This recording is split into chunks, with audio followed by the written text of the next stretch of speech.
yang suka cerita perjalanan Tandin untuk membalas dendam, jangan lupa subscribe.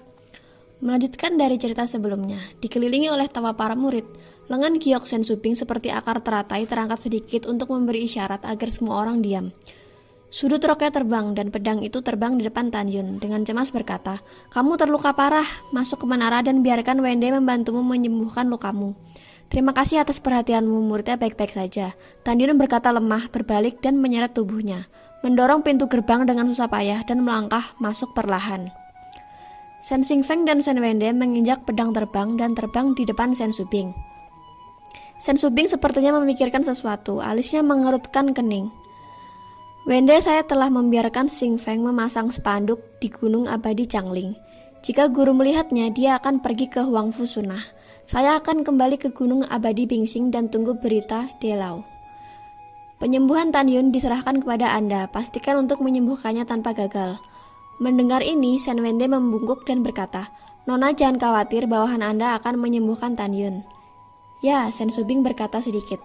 Segera memikirkan banyak musuh Tanyun. Jika musuhnya tahu bahwa Tanyun naik ke puncak menara, dia akan mencoba segala cara untuk menyerang Tanyun dan tidak memberi Tanyun kesempatan untuk tumbuh. Diam-diam di sini, dia melirik para tetua dan murid tanpa ragu. Semua orang, tetua dan murid, mendengarkan perintah. "Bawahan, murid ada di sini," semua orang berkata serempak. Sen Subing tidak diragukan lagi mengumumkan, pendakian Tanyun dari pagoda 108 lantai tanpa izin dari kepala suku yang akan berani memberitahu siapapun di luar Danmai untuk membunuh tanpa ampun. Hal yang sama berlaku untuk para tetua. Ketika para tetua dan murid yang tidak tahu mengapa segera berkata ya. Setelah memikirkan sedikit, kebanyakan orang secara keliru mengira bahwa kepala suku ingin menggunakan Tanyun sebagai kartu truf kompetisi Jiumai setelah lebih dari 2 tahun. Sen Subing memberi perintah dan para tetua dan murid secara alami tidak berani mengungkapkannya. Sen Subing memandang Du Chen dan berkata, "Penatua kedua, setelah Anda menghadiahkan Xuan Xingyan kepada Tanyun nanti, Anda akan memberitahu 12 tetua apa yang telah saya katakan. Sehingga Luwu akan menahan murid-muridnya dan Tanyun akan naik ke puncak menara. Saat ini jangan pernah bocor." Bawahan patuh. Setelah menerima pesanan, Du Chen menginjak pedang terbang dan terbang ke pagoda 108 lantai. Selanjutnya, setelah Sen Subing melepaskan semua orang, Yujian terbang ke Gunung Abadi Bingxing. Sekarang sudah dekat untuk menyempurnakan kebangkitan Zundan. Dia berharap bintang dan bulan segera mungkin pergi dari Huangfu Sunah Tantai Zongde untuk mendengar bahwa guru telah tiba di Huangfu Sunah. Dia telah menggantungkan semua harapannya pada tuannya. Tanpa tuannya, dia tidak bisa membayangkan apa yang terjadi ketika dia pergi ke gerbang abadi Danmai dengan tangan kosong untuk menemui para tetua setelah lebih dari 4 bulan. Dia tahu bahwa sekarang dia hanya memiliki 2 cara untuk pergi. Pertama, saya menantikan kemunculan guru sesegera mungkin untuk membantu diri saya sendiri menyempurnakan alkimia. Di sisi lain, untuk membalaskan dendam ayahku, aku hanya bisa menanggung penghinaan Zhou Wuyun dan menyelamatkan hidupku. Setelah Sen Subing pergi, 90% muridnya pergi satu demi satu. Sisanya pergi ke aula otorisasi untuk berbaris. Bersiap untuk memasuki 1000 pagoda waktu dan ruang mustard kelas menengah untuk kultivasi. Sambil mengantri, saya masih membicarakan pagoda Tan Yundeng dengan senang hati. Untuk para murid yang pergi, malam ini ditakdirkan untuk menjadi malam tanpa tidur mereka. Murid-murid Taman Pengobatan Lingsan khawatir bahwa Tanyun tidak pergi dengan selamat. Semua dengan khawatir menginjak pedang terbang, tergantung di atas pagoda waktu dan ruang mustard kelas atas. Pada saat yang sama, lebih dari 100 orang di antara 200 teratas dalam daftar pertempuran alkimia juga memasuki pagoda 99 lantai, bersiap untuk berlatih. Pada saat ini, Luofan peringkat pertama dan Song Hong peringkat kedua dalam daftar alkimia menginjak pedang terbang, tergantung di depan para murid Taman Obat Lingsan.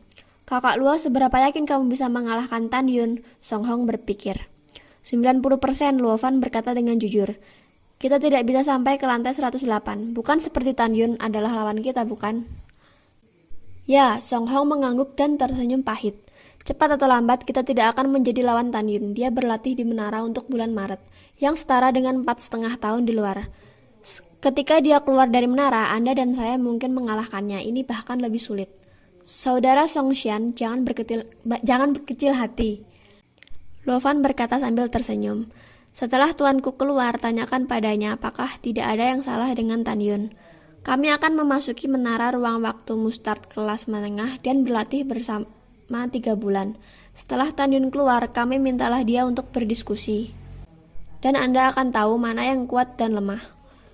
Aku punya niat ini. Ketika Song Hong menjawab, Sen Wende, Du Chen, Sen Si Feng, dan Lai Chang berjalan keluar dari pagoda 108 lantai bersama-sama.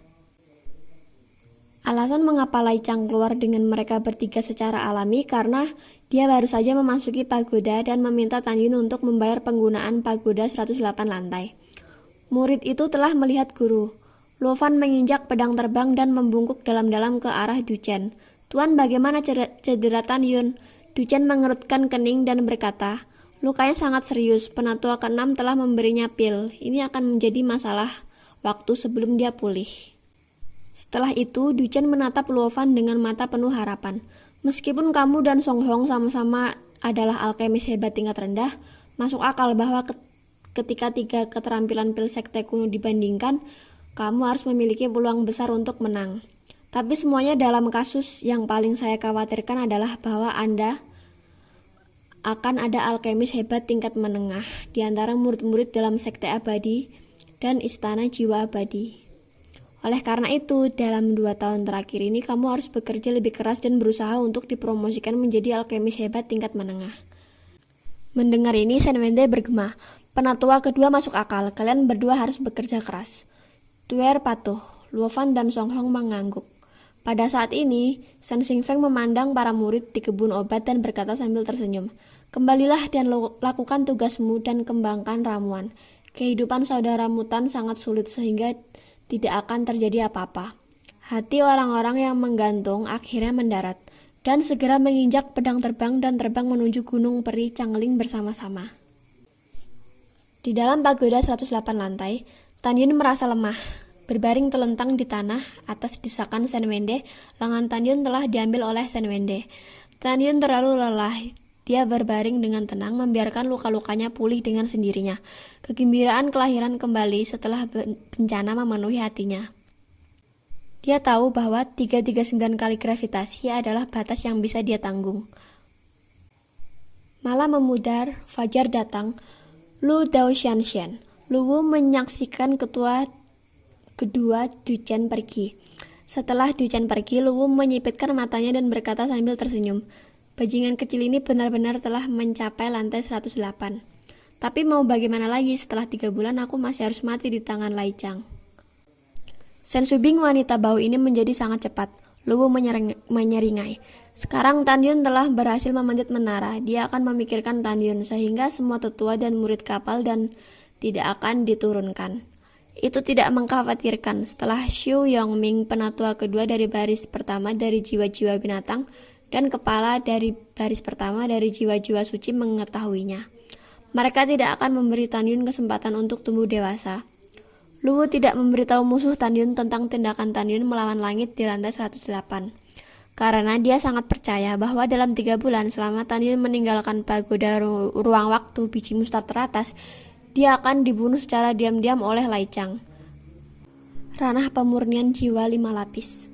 Keesokan harinya ketika matahari terbit, 8 hari telah berlalu di lantai 108 pagoda ruang waktu biji mustard tertinggi. Setelah 8 hari pemulihan, Tan Yun sekarang berdiri dari tanah utuh, menanggalkan jubahnya yang compang-camping dan berganti menjadi jubah perak baru untuk tukang. Dengan senyum seperti angin musim semi, dia berjalan menuju platform berwarna antik jauh di dalam pagoda. Di platform tertinggi, ada sinar api ungu tua yang setinggi penggaris api poenik ungu yang sebenarnya. Akhirnya kamu juga, hahaha. Tan Yun tidak bisa menahan tawanya yang keras. Mengaduk-aduk pagoda besar itu melampiaskan kegembiraannya. Dekat dengan api sebenarnya dari poenik ungu, gelombang panas menyerbu membuat ruang sangat terdistorsi. Jika Anda adalah murid biasa dan ingin mendekati api nyata poenik ungu, Anda perlu melindungi tubuh Anda dengan kekuatan spiritual. Tan Yun hanya merasakan sedikit suhu karena nyala api harmoni. Ketika Tan Yun berada di 10 kaki dari api poenik ungu yang sebenarnya, dia melambaikan tangan kanannya dan segera Dua kelompok api, satu biru dan satu biru, terbang keluar dari cincin alam semesta dan mendarat di platform tertinggi, berdampingan dengan api ungu asli bersama-sama terbakar. Api biru yang tingginya 3 kaki adalah hadiah 100 lantai dari Senwende, jenis api tingkat rendah dengan atribut api roh Dayan, dan api Shan yang bersinar di seluruh tubuh setinggi 1 kaki dan 1 kaki adalah atribut api tingkat tinggi Duchen atau Swansing Flame. Api Honmeng, telan untukku. Tan Yin mendorong telapak tangan kanannya. Tiba-tiba Da Cheng orde kedua, api Zhang Suzhou Hongmeng, keluar dari telapak tangannya dan langsung berubah menjadi jaring api yang bersinar dengan lingkaran ungu. Menyelimutinya, api roh Dayan, api Xuanxing, api sejati Phoenix ungu. Api Hongmeng mulai menelan. 3 jenis api perlahan menyusut dengan kecepatan yang terlihat dengan mata telanjang. Di antaranya, api nyata Phoenix ungu menyusut paling lambat. Saat ditelan, jaring api yang diubah menjadi api Hongmeng secara bertahap tumbuh lebih besar. Ini akan memakan waktu setidaknya 5 bulan untuk menelan 3 jenis api, Tan Yin berbisik pada dirinya sendiri. Kemudian sambil duduk bersila, dia menampilkan seni kondensasi si Hongmeng. Saat tangannya diinjak di dadanya, tiba-tiba langit di atas pagoda waktu dan ruang biji Mustateratas melonjak, dan aura langit dan bumi yang seperti kabut tebal dengan cepat mengembun menjadi aura hingga 200 zang, menuju pagoda 108 lantai, gelombang kekerasan. Tiba-tiba Tan Yin tampak berada di lautan energi spiritual, kolam spiritual di tengah alisnya melahap energi spiritual. Tidak ada tahun di menara, dunia telah ribuan tahun. 6 bulan kemudian di menara, api Hongmeng saat api ungu Phoenix yang terakhir dilalap api berubah menjadi api ungu setinggi 50 kaki. Suhu yang kuat menguap dari nyala api Hongmeng, menyebabkan seluruh ruang di dalam menara berguling seperti gelombang transparan dan dinding menara harta karun terbaik sedikit merah. Tan Yin yang sedang duduk bersila tiba-tiba membuka matanya. Matanya dipenuhi dengan kegembiraan. Tahap awal 3. Dengan api Hongmeng yang menelan api roh Dayan, api Xuanxing, dan api sejati Phoenix ungu, kini telah tumbuh dari tingkat 2 ke puncak tingkat 2 dan memasuki tahap awal tingkat 3. Artinya dalam sekejap harta karun kelas bawah bisa berubah menjadi abu. Bagaimana mungkin dia tidak bersemangat? Datanglah, dalam benak Tan Yin, api Hongmeng berubah menjadi cahaya ungu yang dibawa ke telapak tangan kanannya. Setelah tenang, Tan Yin terus berlatih dengan menahan napas, merasakan penghalang 8 kali lipat dari keadaan jiwa janin. Tan Yin telah meluapkan waktu dan segalanya. Dalam sekejap mata, setelah 1 tahun lagi, Tan Yin akhirnya merasakan penghalang dari alam berunsur 8. Semua orang tahu bahwa saat alam semakin tinggi, dibutuhkan waktu lebih lama dan lebih lama untuk meningkatkan alam. Meskipun Tan Yin berlatih 10 kali lebih cepat daripada yang lain, penghalang persepsinya tidak berbeda dari orang biasa. Kecepatan 10 kali lipatnya tercermin dalam cairan spiritual di kolam spiritual dan proses cairan spiritual di janin. Tan Yin mulai berlari ke dunia dengan seluruh kekuatannya.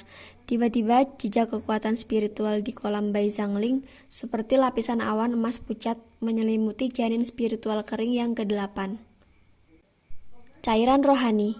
Dalam pikiran Tan Yin, kekuatan spiritual seperti awan emas muda terjalin dan terjalin. Pada kecepatan 10 kali lebih cepat dari orang biasa, perlahan-lahan meleleh menjadi tetesan cairan spiritual keemasan, menetes seperti tetesan hujan di mulut ke-8 di dalam rahim. Waktu berlalu dengan tenang, dan 10 hari kemudian cairan spiritual di mulut ke-8 rahim sudah penuh dan berkilau. Ban cair. Ketika Tan Yin berubah pikiran, cairan spiritual di dalam rahim sepertinya diberkahi dengan spiritualitas dan mulai berputar perlahan. 3 jam kemudian, cairan spiritual mengembun menjadi sosok manusia cair yang duduk bersila, dipenuhi dengan sentuhan cahaya keemasan. Kemudian humanoid cair mulai perlahan memadat. 4 bulan kemudian, itu benar-benar berubah menjadi jiwa janin Hongmeng persis sama dengan Tan Yin, seperti patung bersila di rahim ke-8. Setelah itu, ketika janin roh yang seperti sumur kering dengan cepat menghilang, jiwa janin Hongmeng ke-8 membuka matanya. Matanya sedalam laut menyemburkan 2 mata yang kacau. Ketika tatapan itu ditarik, sepasang mata membentuk keadaan keagungan. mengungkapkan kekuatan yang menakjubkan. Pada saat ini, 8 jiwa janin Hongmeng berlutut di kolam spiritual Tanyun dalam bentuk cincin. Itu berarti dia telah memasuki lapisan ke-8 alam jiwa janin. Saat ranah meningkat, jiwa Tanyun dan kekuatan formasi pedang ilahi Hongmeng itu akan meningkat. Tanyun melirik jam kronograf yang tergantung di dinding menara. Baru kemudian dia menemukan bahwa dia telah menghabiskan 1 tahun, 9 bulan dan 18 hari di menara. Masih ada 2 tahun, 8 bulan dan 12 hari sebelum pagoda dibuka. Tanyun tidak terus berlatih untuk meningkatkan ranahnya. Dia tahu bahwa bahkan jika dia dipromosikan ke tingkat ke-9 dari ranah jiwa janin, dia masih akan mati ketika dia bertemu dengan seorang kultivator ranah pemurnian jiwa. Oleh karena itu, dia memutuskan bahwa di lain waktu, dia pertama-tama akan mengolah tubuh Tuan Hongmeng dan kemudian menggunakan 9 lembar kertas jimat yang tersisa yang dapat memperbaiki jimat tingkat menengah di tingkat tertinggi dan memperbaiki jimat tingkat menengah ofensif. Carilah cara untuk menghadapi ranah pemurnian jiwa yang kuat. Sekarang Tanyun telah mengolah tubuh Tuan Hongmeng ke tahap penguasaan kedua. Tangan, lengan, kaki, dan 24 tulang rusuk kiri dan kanan telah ditempa sebelumnya. Sekarang saat dia memasuki alam ke-8, dia dapat memanipulasi 10 cairan surgawi Hongmeng untuk meredam tulang punggungnya. Ketika dia memasuki tahap ke-9, dia dapat mengontrol 10 esensi ilahi Hongmeng lagi untuk meredam tulang di bawah leher.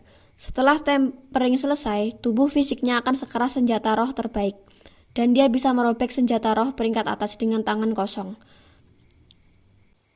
Meskipun setelah tulang belakang ditempa, masih tidak mungkin untuk menyelesaikan tahap kedua. Tubuh Tuan Hongmeng, tetapi tubuh fisiknya cukup untuk bersaing dengan senjata roh tingkat tinggi. Pastikan untuk dicatat bahwa Tanyun memasuki meditasi dan datang ke jantung Hongmeng yang tergantung di tengah kolam spiritual. Dia seperti penguasa dunia Hongmeng ini, berdiri di udara menghadap ke lautan luas cairan surgawi Hongmeng di bawah, dengan arogansi besar. Kekuatan, aku merindukan kekuatan yang kuat dan kekuatan yang tak tertandingi. Hongmeng, Senye, ayo. Aku, Tanyun, akan menggunakan rasa sakit selama temper sebagai sarana untuk meredam keinginanku.